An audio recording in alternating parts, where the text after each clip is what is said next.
तुम्ही पण त्यातलेच का की तुम्हाला सुद्धा उन्हाळा आला की थंडगार असं शरीराला थंडावा देणारं ज्यूस प्या वाटते, तर ही रेसिपी मग तुमच्यासाठी।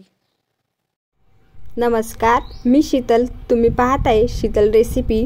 शीतल रेसिपी या यूट्यूब चॅनलमध्ये तुम्हा सर्वांचं मनापासून खूप खूप स्वागत आहे। तर आज आपण टरबूजाचं ज्यूस बघणार आहोत, तेही ताजं ज्यूस लगेच करायचं आणि लगेच प्यायचं। आणि हे आपल्या शरीराला थंडावा देणारं उन्हाळ्यामधील ज्यूस आहे।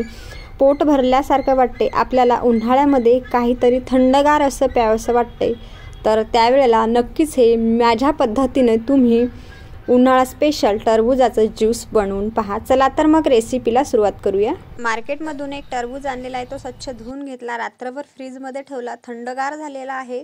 तर मी याला कापून घेतलेला आहे। तर अर्धा भाग घेतलेला आहे टरबूजचा, मी त्याच्या बारीक अशा फोडी करून घेतलेल्या आहे। तर तुम्ही बघू शकता व्हिडिओमध्ये दाखवल्याप्रमाणे। आता मी एक लिंबू घेतलेला आहे आणि लिंबूचे 2 भाग करून घ्यायचे आहे। तर आपल्याला यामधले अर्धा भाग आपल्याला टरबूजच्या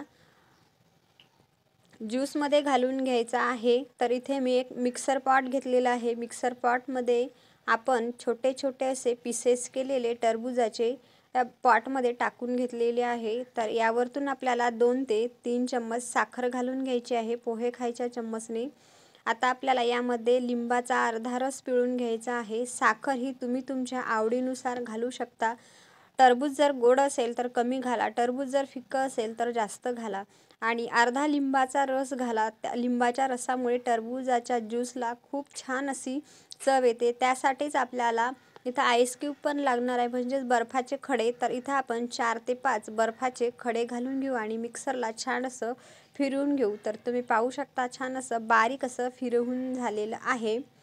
तर इथे मी एक बाऊल घेतला, त्या बाऊलवरती चाळण ठेवायची आहे आणि त्या चाळणीवरून आपल्याला असं हे ज्यूस टरबूजचं ज्यूस गाळून घ्यायचं आहे। तर त्यासोबतच 1 चम्मच घ्यायचा आणि त्या चम्मचनं असं फिरवत राहायचं, म्हणजे त्या गाळणीतून लवकर ज्यूस खाली पडतो। तर तुम्ही पाहू शकता हा शरीराला थंडावा देणारं थंडगार असं हे ज्यूस आहे। तर हे ज्यूस पिल्यानं पोट भरलेलं असं वाटते, मस्त थंडगार असं आपल्या इथे ज्यूस बनवून तयार आहे। तर आता इथे मी काचेचा ग्लास घेतलेला आहे। तर आपल्याला ह्या ग्लासामध्ये सर्व करण्यासाठी घ्यायचं आहे।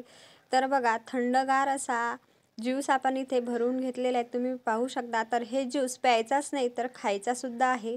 तर इथे मी वरून बारीक चिरलेल्या टरबूजच्या फोडी घालून घेतल्या आहे, तुम्ही पाहू शकता। तर हे ज्यूस पिता पिता हे टरबूज खायचं सुद्धा आहे। चवीला खूप छान लागते, अप्रतिम लागते, थंडगार लागते। नक्कीच करून पहा। तुम्हाला हा माझा टरबूजचा ज्यूस आवडला असेल तर जास्तीत जास्त शेअर, लाईक अँड सबस्क्राईब करा। हा व्हिडिओ जास्तीत जास्त शेअर करायला विसरू नका।